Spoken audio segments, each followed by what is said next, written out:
এই ভাইটা চলে যাচ্ছে এই দোকানে কাপড়ের দাম বেশি বলে। আর তখন তার গার্লফ্রেন্ড বলল, আরে আমি আছি না, দেখে চলে কিনে দিব, চলো আমার সাথে। আর দোকানে তারা চলে গেল। ভাইটা বলল, ভাই কিছু কম দামের শার্ট দেখেন আমাকে। আর তখন এই আপু বললো, আরে না, ভালো মানের দেখান। আর দোকানদার বললো, আচ্ছা ঠিক আছে দেখাচ্ছি। আর তখন দোকানদার কিছু শার্ট বের করলো, আর একটা সাদা শার্ট বের করছে। আর সাদা শার্ট বের করে খুলে তারপরে সাদা শার্টটা তাদের দেখাচ্ছে। আর তখন এই ভাইটা সাদা শার্টটা হাতে নিল। আর তখন তার গার্লফ্রেন্ড বললো, যাও এটা টাইল দিয়ে আসো, দেখি তোমাকে কেমন দেখা যাচ্ছে। টাইল দিতে গেল, এই আপুটি তাকিয়ে রইল। আর তখন আপু দোকানদারকে বলল, ভাই এটার দাম কত? আর ভাইটা বলল 1500 টাকা। আর আপু বলল, ভাই এই দামটা 500 টাকা রাখবেন, আর বাকি টাকা আমি আপনাকে চুপে চুপে দিয়ে দিব। এইভাবে বলল, ভাই একটু স্যাক্রিফাইস করেন না, এইভাবে কথা বলল।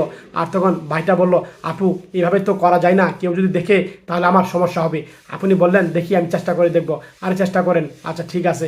আর কিছুক্ষণ পর তার বয়ফ্রেন্ড আসলো, বললো, দেখো তো আমাকে কেমন দেখা যায়, খুব সুন্দর লাগছে। আর ভাইটা বললো, ভাই দাম কত? বললো 500 টাকা। মাত্র 500 টাকা? এত কম? আমাকে তাহলে 2 পিস দেন। আর তখন বললো, আচ্ছা ঠিক আছে তুমি নাও। আর তখন নিয়ে কিউআর কোডের মাধ্যমে টাকা ভাইটা পেমেন্ট করে দিল।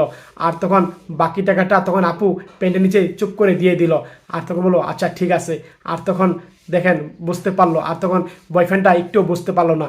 আর তখন সে শার্টটা নিল। আর তখন তারা দুজন দোকান থেকে বেরিয়ে যাচ্ছে। আর দোকান থেকে বেরিয়ে তারা বাইকে উঠে চলে যাচ্ছে।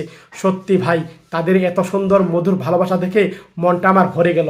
যদি আপনাদের ভিডিওটা ভালো লেগে থাকে শেয়ার করে দিয়েন, মন থেকে শেয়ার করে সবাইকে সবাইকে দেখার সুযোগ করে দেবেন, সবাই বেশি বেশি করে।